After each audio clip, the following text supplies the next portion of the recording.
Welcome back, everybody, to the WeMoa podcast, where we dive into all things health, fitness, culture, and community. Today, I've got a special guest, someone I've met through the WeMoa community who instantly made an impact on me. From the first day she showed up to running or strength, I'm not sure which one your first one was, but you came in with this high, happy, positive energy, which actually eventually inspired me to start offering more, because you kept on saying, Noah, you have to offer more. You have to offer more. You have to. And I was like, come on, nobody wants it. You're like, yes, people want it. I was like, okay, I'll try it. And so now it's growing, partially because of you. So thank you for that. Oh, wow. That's one reason why you're coming on here. And the other reason is going to be the main topic of today. I saw on your Instagram a week or two ago that you do workshops and talk about neuroscience and how people can talk about hard conversations or prepare themselves for hard conversations maybe in a better way. Yep. And maybe even take feedback a bit better. I'm not sure. That's why you're here, because I want to learn about it. We're going to unpack all of that, how it affects us maybe even in training and life, at work, all of that kind of stuff. So without further ado, welcome, Kristina. And I would love to try saying your last name, but maybe you could say it for me. It's Kristina Kmieliauskaite. Oh my God, it's so great. I think it's the best thing when you live abroad, because it entertains the people. If you make an appointment, people start laughing in the middle of the surname, and they're like, just don't laugh, it's just the middle of it. Yeah. So my friends, they're saying, this is an alphabet soup that you have it, and this is your surname. Yeah. Say your last name one more time for me. Kmieliauskaite. Kmieliauskaite. Yeah, exactly. Well, not exactly, but I do my best. How are you today? I'm good. I'm excited to be here, and actually it's very cool to hear that I inspire you to add more things, and I'm pushing you still to have more hours, because I just want to have a spot myself. Yeah. But I'm very happy to hear that. This was my idea to have you on, so you don't have to be too excited. We'll see if I can keep it going, keep the excitement going in this conversation. But I think actually the information that you have is somehow actually related to what I do. Mm-hmm. I'll explain why. As I was reading through the questions and the topic a little bit, it sounded more and more related to going ice bathing. Mm-hmm. And let me explain why. When I have an ice bath in front of me, mm-hmm. it is for me the hard conversation. I think about it, I'm like, I don't know if I can do it today. Is it cold? Like, how cold is it? Will I leave with all of these thoughts come into my head? And one of the main reasons I go ice bathing is because of that, because it helps me to retrain my brain. Yeah. First of all, to become aware that I'm having these thoughts, because sometimes it's autopilot. And second of all, attacking the thoughts. Does that ring a bell at all? Like with how you're talking, what you're going to talk about today? Yeah, absolutely. Because like the brain makes you be like, the brain doesn't want to have any energy. It wants to be lazy. So whenever you go out of comfort zone, you stretch your brain. So that's why it finds all the excuses in the world for you not to do it. That's why so many people have a hard, for example, time starting sports or continuing doing sports, because brain wants to just lay on the couch and just relax. Really? Yes, exactly. So whenever we build a new habit, for example, and this one is hard to build because it requires a lot of uncomfortable conversation. Yeah. Then brain is really trying to convince that it's not the right thing to do. Go be lazy, because the energy needed to create new neural pathways to form a habit is very consuming. For the brain. For the brain. And for us. And for because us. We have to exactly. do it. So that's why they're like, no, it's better on the couch. No, today it's cold. So interesting. No, it's still dark outside. No, it was a minus. So all the excuses is just for you actually to be away from everything that is uncomfortable. Could we call it as like a survival mechanism or no? Yeah, it's part of survival as well. Because in a way, doing that could be your demise, right? So if you sit on the couch and are lazy and don't get moving, that eventually can lead to health problems. Yeah. But you know what I mean? It's like a vicious circle that could eventually lead in the wrong direction, which is why I'm confused to how that could be, you know. I would think the brain wants us to move and wants us to do uncomfortable things, but because that keeps us alive, you know. No. Not at all. Not at all. Like, the brain really wants to be lazy, and whenever you feel uncomfortable doing something already, you are stretching your brain resources. Okay. And the brain is like, that requires energy, I don't want to have that. So you do it, you keep on doing that, and like, to build a long-lasting habit, it takes quite a lot of time. We have this like a false narrative that it takes 21 days to form a habit. I was just going to ask you that. It's a false one. It depends on the habit itself. So the more complex and like energy consuming the habit is, the more harder it is to create the neural pathways and also to really strengthen them together. Yeah, so some things you can actually, if you will start an experiment opening door of the car with the left hand, probably it will not take you so long to get used to this. Yeah. But ice bathing is very uncomfortable. Oh my gosh. Some sports for people, there are so many things. And I mean, it's also going to be different for everybody, right? So like our habits, our life, our foundation from childhood kind of forms us to our human being, our brain. And so if we're not raised in a family that's doing uncomfortable things, then maybe it's cool that I'm doing that for my kid. Absolutely. And one thing that you mentioned, people, I think the awareness that there are no two brains alike, it's very important. So just understand that we all are unique, and like, we all have, as I call it when I do training, our own glasses that we look the world through, you know, because it depends on your upbringing, the habits that you form, education you got, books you read, people you met, travel. So everything, the way you are like looking at the world is forming, and what you see is forming how you see it. Yeah. So that's why one thing that works for me, it really doesn't make sense anything to you. Yeah. So this is also very important to understand understand that, for example, we all are different. We don't need to understand everything. We just need to respect it. That's so powerful, because I mean, I just had my partner on, and we butt heads a lot in different, like, especially with energy things and getting out and doing uncomfortable things. And one thing, I think it's already just hearing you say that, and I think for people listening as well, that our brain is like in itself is fighting us to not do things. It wants us to be relaxed and lazy. Yeah.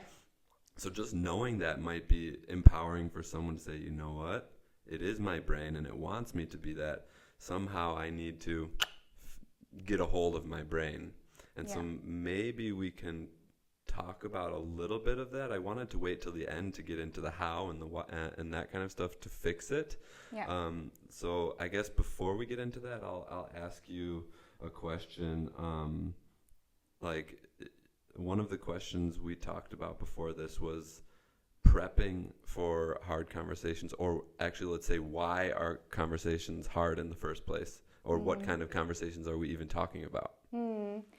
So, first of all, we also are not designed to have difficult conversation, and I think the very important aspect to hear is that the difficult conversation that we might have, or for example, feedback, especially I talk a lot about the feedback, but it's communication overall.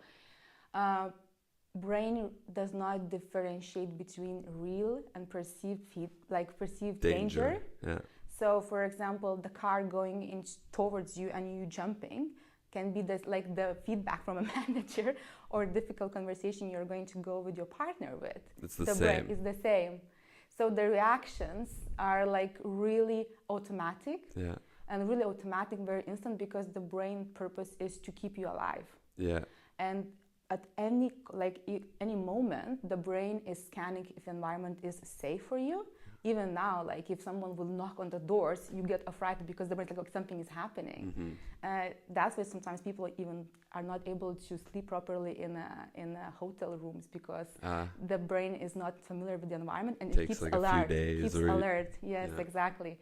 So that's why, since the brain is scanning all the time for danger, when we have those conversations, it might feel like, okay, it's a danger for my survival.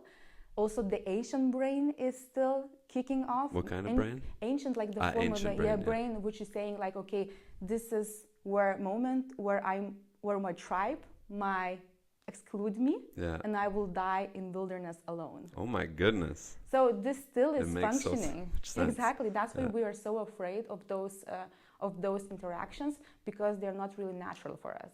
I have so many situations in my life, I'm sure many people do, where this is resonating, because not just with partners, but with our boss, or even someone who in our life might think differently or rub you the wrong way. Yeah. I know, like, if I'm just in the room with that person, sometimes I feel uncomfortable. Yeah. And I can't wait to get to the part of this conversation where I can maybe work on it, because it's how empowering would that be for me, for that not to bother me anymore. Yeah. Like to have easy to just dive in. Is there a way for us to eventually train our brain, like me going into ice water, to make it eventually, this becomes easier and easier? Will, like, hard conversations or hard situations become easier for me if I work on it? Absolutely. I think the first thing which helps me is the awareness, which you also mentioned, that awareness of what is happening with us. Yeah. Because I have this saying that I always use. I read it somewhere, but I forgot where. But it's like, if you can name it, you can own it, you can do something about it. Yes. So that's the thing. The first step is the awareness what's happening with you. So when we are aware of our reactions, we can also start to self-regulate, take some steps to self-regulate, to actually have the brain capacity to have those conversations. And it's a skill, of course, so techniques that I can also share here as well. No, but just I want to bring a little bit more science into this. Yeah. What's happening there? So we have all this under our skull. We have this called prefrontal cortex. Yeah. So it's a very thin, like layer, whatever. It's a very thin, I don't know, layer. And it is responsible for our rational thinking, decision making, problem solving, creativity. So it's this part of the brain, like a little very thin layer that uses the majority energy of the brain, but also responsible of us doing things like, very focused, thinking about this and stuff like this. Then in this part of the brain, we have it's called like limbic system or emotional brain, which all those survival mode, like amygdala is there, so it near kicks the brain in amygdala, stem. Flight, fight, freeze modes are being activated here as well. I think in my work we call it the lizard brain, maybe. Yeah. So and then I just really like emotional brain. So people, not to go into depthness. So there is working brain and there is like emotional brain, and the thing is, when we go into those conversations that are hard, or for example, we get a feedback conversation or difficult conversation, our emotions get activated. It gets activated and we feel frustrated, and it takes resources from the working memory. So that means that it takes oxygen, glucose, and it deactivates the working memory. Yeah. So when you think that you cannot think clearly while having difficult conversation, because you cannot, because your part of the brain that is responsible for you being rational, about decision making, problem solving, is deactivated. And you are just in here. And then you say things you regret, for example, or do things that are very automatic, that is coming maybe from your upbringing or from the way your parents talk to you. So you go into this automative mode functioning, because the rational is not active anymore. And my brain is going so crazy with questions that I want to ask you about the how, but keep going. So this change between the working brain, the frontal cortex, and the emotional brain, it's immediate, right? You said it's an automated response. Yeah. And this is because of thousands of years of evolution or getting kicked out of our tribe. So I'm trying to put the pieces together. It's to keep us safe. The brain is scanning, and this is alert. This is danger for us. Yeah. And so how can we get around this? Because it seems impossible. I know for me, breathing, the breathwork part of what I do has taught me a lot about regaining control and not being stuck in either my ego or my fears. Yeah. It can bring me back to the front of my face, the brain. Maybe there's a reason why it's there. I'm not sure. But are there techniques that you would talk about today that do include the breath? Of course, the breath is the easiest things to access at any point. So whenever I, for example, do training and people are like, okay, so what shall we do? And I talk about, because receiving feedback triggers the same things. When people receive, because it's a hard message to take in, and they, oh my gosh, what's happening right now? And then they start to question all the things. But the very first thing to access is breathing. And this diaphragmatic breathing into your stomach rather than the chest, because when you breathe in the chest, you trigger more anxiety. When you breathe in your stomach, it's basically calms down your parasympathetic nervous system.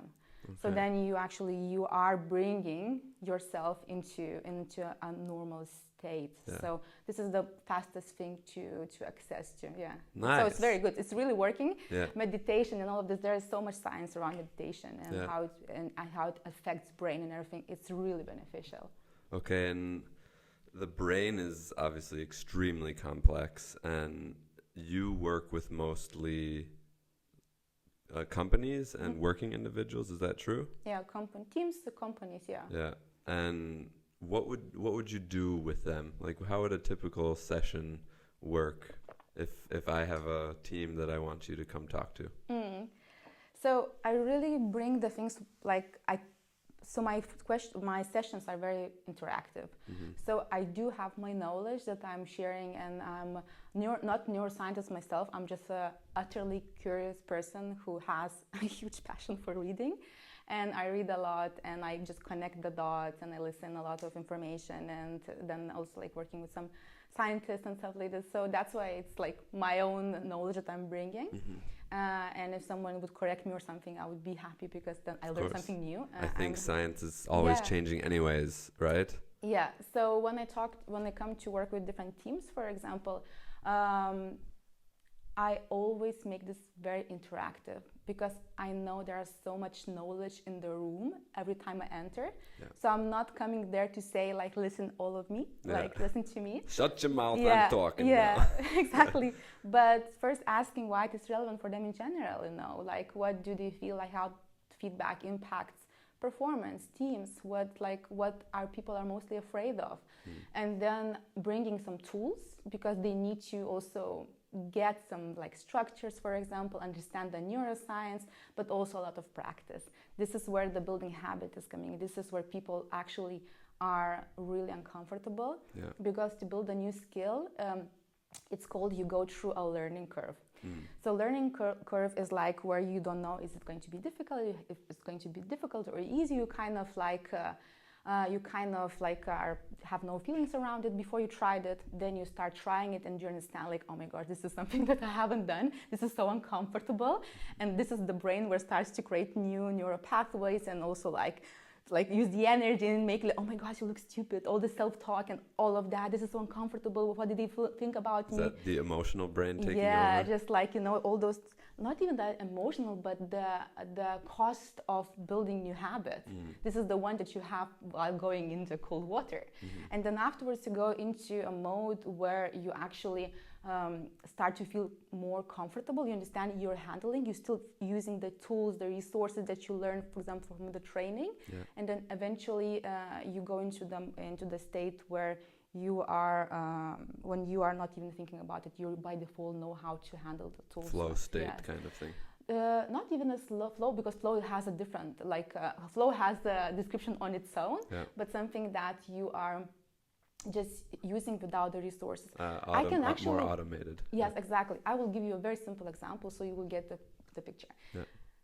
When we want to learn how to drive a car, we're like, okay, everyone is going, it's kind of fine. I will manage.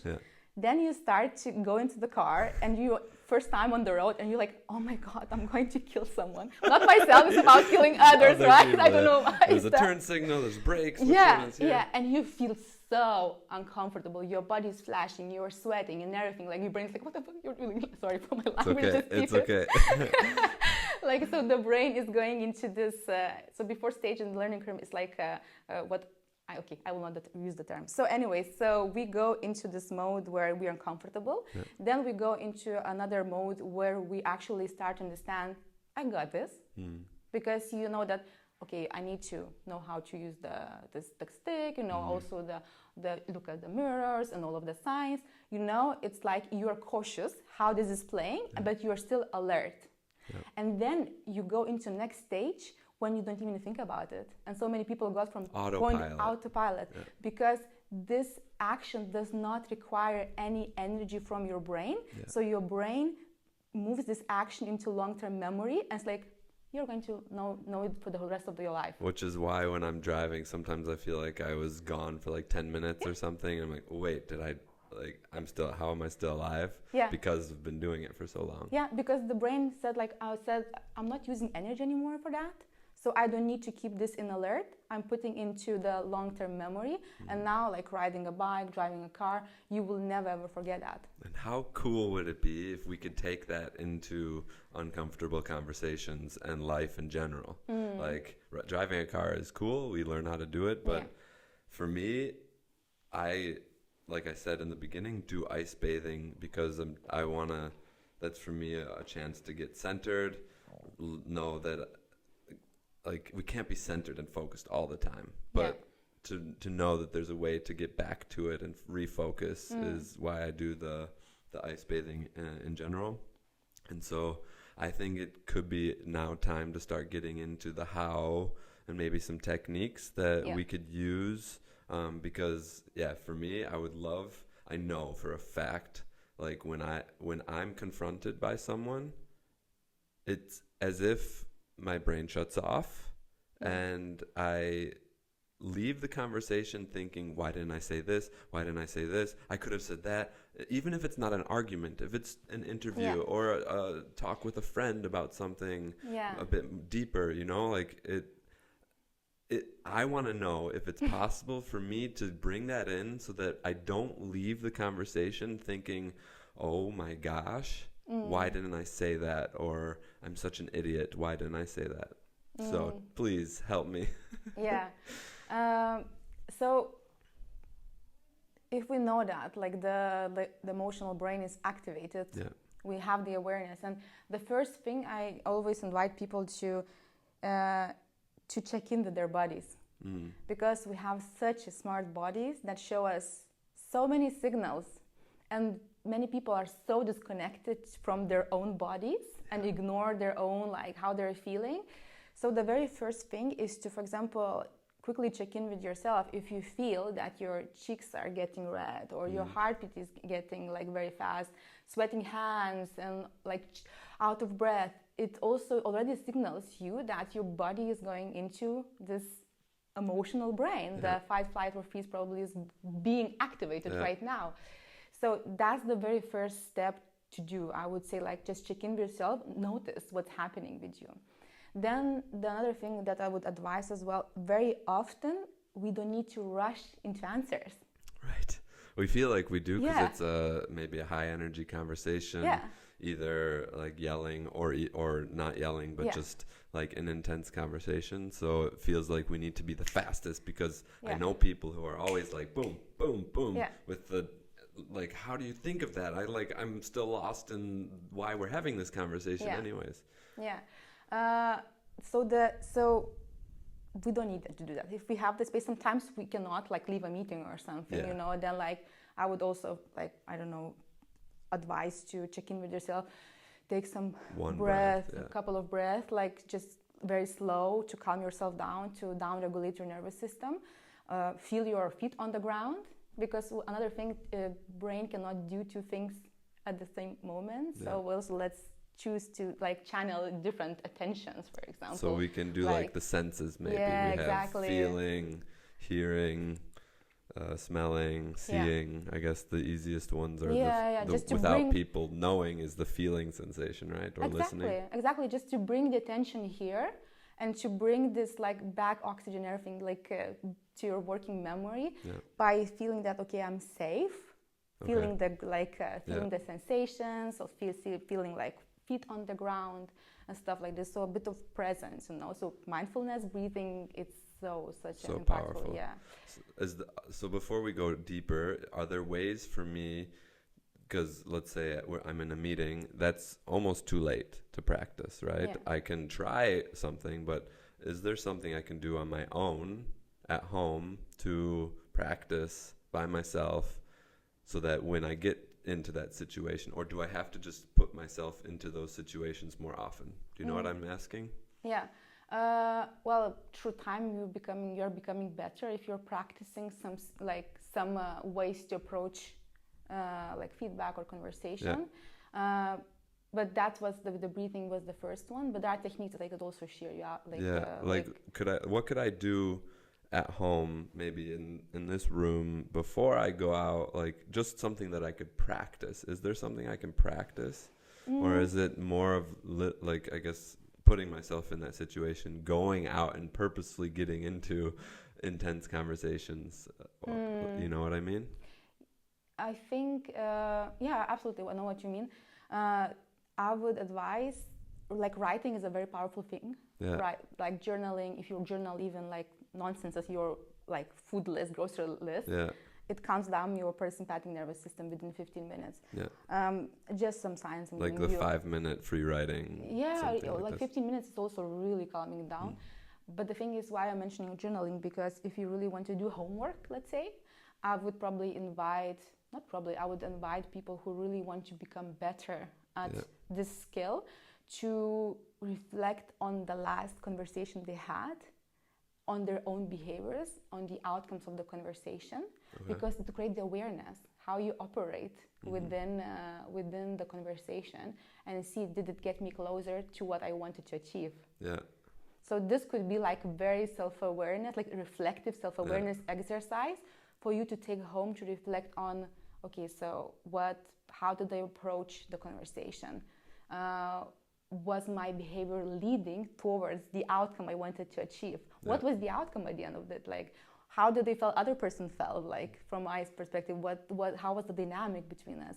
And then by creating this awareness, you can also write yourself a note, what I'm trying next time. Okay. And then practice it. And then bring this next to but this is next level. I don't know how many people would practice that. No. But that would create so much awareness around huge. how you are operating. Yeah, that's what I would say. Okay. And what give me like 2 other techniques that you maybe were thinking about sharing today for these types of situations. Yeah. So I work mostly with feedback, but I also would share like general with difficult conversation. We can go into feedback as well. No, it's like we can also talk like I can mention different stuff, but emotional regulation is first, I would say, like check in with your body, and then also if you have a chance and you feel that things are raising up, just say, let me think about this and come back to you to talk tomorrow. Okay. Just a very simple. That's huge. Yeah. People don't understand that actually very often, even if we are in a fight or something, once again, remember neuroscience. If your like emotional brain is activated, your working is deactivated. You cannot have rational conversation when this part is not working properly to you. So really go for a walk. 15 minutes already is calming you down. Like walks are amazing for calming down your nervous system. Okay. So have a walk and then come back to conversation when you feel better. I also train this on when I do talk about feedback, I say like very often what we need to say is just like, thank you, let me think of it, sleep on it, and I will come back to you with more questions or like to clarify this thing, because now like you can say like, even it depends how safe you feel, like I feel that I need to sleep on it because I feel like it touched me, so let's have this more rational conversation tomorrow. Okay. So I think this is a very simple trick, but people really forget about it. Of course, because you're in the moment and the brain shuts off anyways, so you forget to even say, you know what. And I think in many situations, unless it's at work, that conversation probably won't even really need to happen. Sometimes like you get upset about something that's actually kind of pointless, and you want to discuss it and you want to get your point across, but actually in the end it doesn't really matter. Absolutely. Maybe. But okay, so I want to break it down one more time before we talk about another technique, because maybe there's someone who's listening who doesn't have any clue how to check in with their body or their emotions, or like what's, that first moment. So is there something you could tell me, how could I check in with my body? Like what are 2 or 3 ways that I can check in? A very basic way. I think you can say this question because you're doing this all the time. I have a feeling, no? I could. Yeah. I mean, you can tell me if I'm wrong. My first way that I would talk to someone about this is like, let's take a step back and start with just one breath. Like, feel the breath. So that it can already kind of slow me down. I guess that's one way of like checking in. And then a lot of people, like when I'm taking even you after sport, I like to finish the sessions with like a few breaths to check in with their heartbeat. Yeah. And I see a lot of people, maybe not even the majority, but some people cannot feel their heartbeat in their body without like checking on one of the spots. I don't know if you can, but if I'm sitting here, I can slow down and I can feel at various parts of my body my heart beating. And so obviously I've been practicing it for a long time, and I'm a sporty guy, so my little heartbeats are like whoop, whoop, like in my body. I can't even like hold my hands still sometimes because I can feel my heartbeat. But yeah, I guess that I would start with the breath, and then maybe one other one. I'm not sure. I think like you covered that all. Like what I do, a body scan.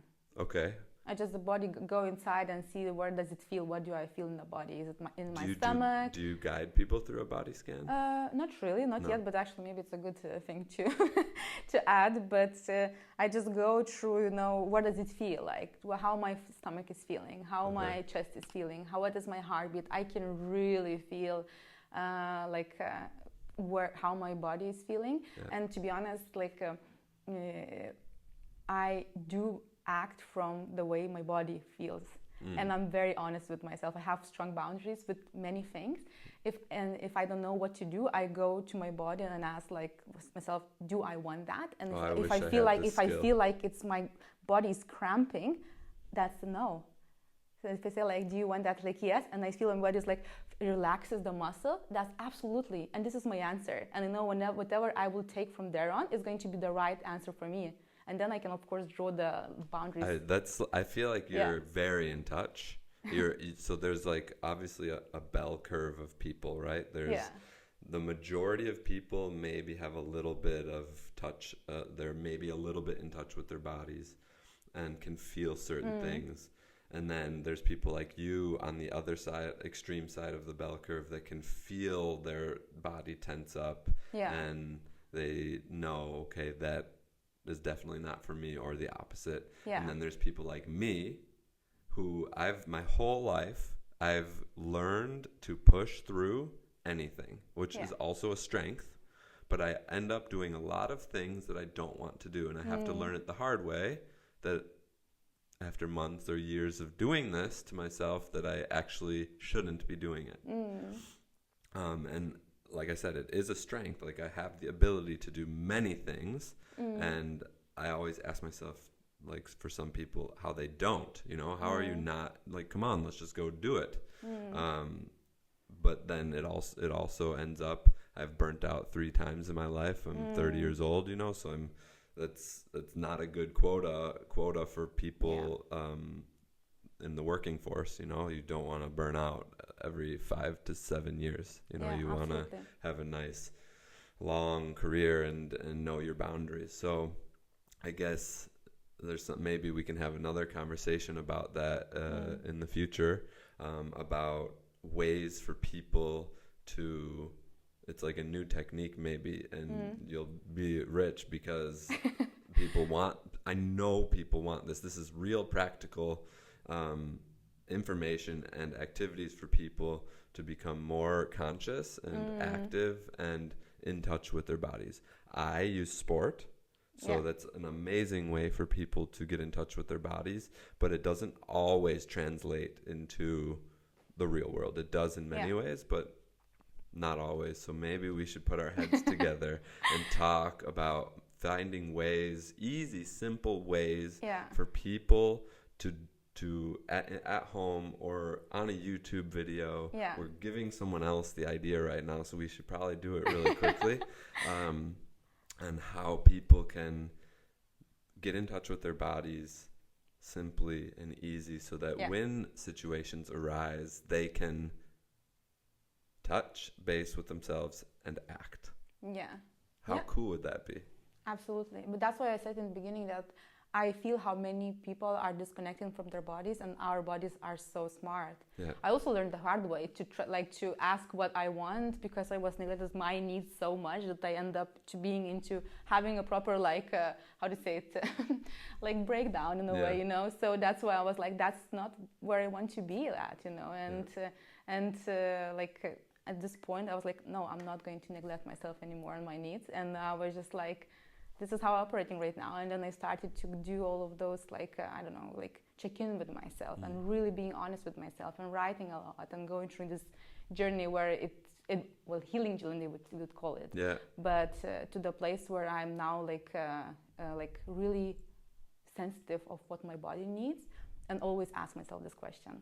Have you ever worked with teenagers or younger kids? No, I haven't. Would you ever? Would you think about something like that? Because I feel like the brain in puberty is, anyways, it's all like rear-made steak. Yeah, exactly. It's not developed yet. That's the thing. That's why they're doing random stuff. How cool would it be if we learned to do these kinds of things at that age, before we're fully developed and we have our hard habits and we can't change things, because it's much more difficult. Man, I'm sure there's people out there doing stuff like this. I'm 100% about it. But at least here in the city, in Berlin, I know, with the schools here, there's nothing being talked about with as much. I mean, it's starting mental health, getting kids to meditate. One of my daughter's friends was sitting like this in the room. I was like, oh, what are you doing? She's like, I'm meditating. I was like, how do you know how to meditate? You're 4. That's so cool. And so it is coming slowly. I think that's really cool. Is there anything that I've missed that you still want to share? I think I would want to share another thing because I really like to bring practical stuff. So about breathing, about taking a break, proper break, saying people are not expecting you to go back to the conversation instantly very often. You can say, let's get back to this tomorrow. Let me think about it. Another thing is when you actually cannot leave the conversation, you need to be present, and you have a meeting, ask yourself, what do I want for myself? What I want for a relationship, for example, and for this for this project, for this organization or whatever. It's very important to create this sheer pool of meaning, meaning that inviting people to look at the problems as a third party, you know. So there is some problem we want to solve, you know. So it's not me versus you, but us versus the thing that we have to solve there. Getting people to work together. And then talking not about what my point is good or bad, but actually talking about how can we make this better. And so are there any ways for us to get off of this idea of I'm right, you're wrong, I need to convince you, an easy thing, or is it people literally just have to learn to do this, slowly but surely bringing it into their life and their workplace? There are communication techniques, where you understand, okay, so what do I want? And for example, a very simple tip is that you think of what do you want, you think also what you don't want, and then you think and connect this with and, for example. Okay. So I will give you as an example. I feel that, okay, I want to talk about budget. Let's see, finances. How to save finances at home. Let's do that. What I don't want for this to become a very heated discussion where we're not finding our grounds on how we're managing the finances. And you can say like, when you go to the person, like, I would really want to talk about the finances because I feel it's important to budget some things for our trips. And I really don't want for this to become a conversation where we just start very heated discussion because it will not get us you spend money on this. To the common. Yeah. So also making like a boundary, saying what the intention for us to sit together so we can plan the holiday. And I don't want to this for become where we are just starting to like very heated discussion and say so because it will not get to the point. Are you living in my apartment with us right now? I don't know. I took just random finances. Yeah, because this is exactly what we need to talk about right now. Is we have a big trip planned this summer, and I was looking at the money and she was looking at the money, and we're like, oh my God, we booked the flights but didn't really plan anything. Yeah. We just know what we want to do, and so now it's getting to be crunch time. We should definitely sit down and talk about finances. I think I'm going to listen to this podcast with her first. Just think of what do you want to achieve? Like what do you want for yourself, or relationship, for your common goal? And what also what you don't want, you can bring that up. And I don't want this. So this is also what happens, that you're giving a more complex thing to solve for the brain, and brain kind of likes that complexity and is open up, and the boundaries as well. Yeah, setting boundaries is always good. Yeah, absolutely. I think so. What I've learned so far is, if uncomfortable situations are going to happen no matter what. There's many things. There's many things we can do. There's breathing. There's ice bath. There's learning to get in touch with my body. And I think that's step one for me. Just talking to you, this for me is step one. Learn. Even before that is learn how to get in touch with my body and listen to what is going on, so that I can eventually know what I want. Because there's no way for me or anyone to know what we want. Either we try it and we then learn we don't like it, or we can see how our bodies react to just asking ourselves what do we want and getting in touch with that. So that's one step in the right direction to figuring out actually how do we set those boundaries, because if I don't know what I want or what I don't want, then I can't set boundaries. And anytime I go into a conversation or into an experience, I'm already lost. I've already lost because I don't know. And then I get in it and I'm like, I don't know. So I think it's a really cool exercise to get to know ourselves. And to know ourselves is power, to get to know ourselves in a very personal way is difficult. I know on first person basis, I know like it's really hard to get to know myself, but it's so rewarding in the end if we stick with it. Absolutely. And like what you mentioned, I'm very happy what you're hearing. The only thing that I would add to your equation is when you go inside, also to check, to give yourself space. So before asking yourself what do you want, make sure that you're asking this question from a place of calmness. Okay. So because once again, if you're having a heated conversation, before setting the boundaries, remember your thinking brain, your rational brain, which is about problem solving, decision making, is deactivated in a way because your emotional brain is taking over. So I would encourage to actually ask the question, what do I really want? And what I really don't want, from a place where you feel calm, because this is where you actually can think about it rationally. So if I'm already in a worked up state, it doesn't make sense for me to start asking myself these questions. I need to go for the walk or do some writing, do some various techniques to get myself down in a regulated, balanced homeostasis. Absolutely. And another thing is like, because you're both a parents and you have a toddler, sleep is so essential.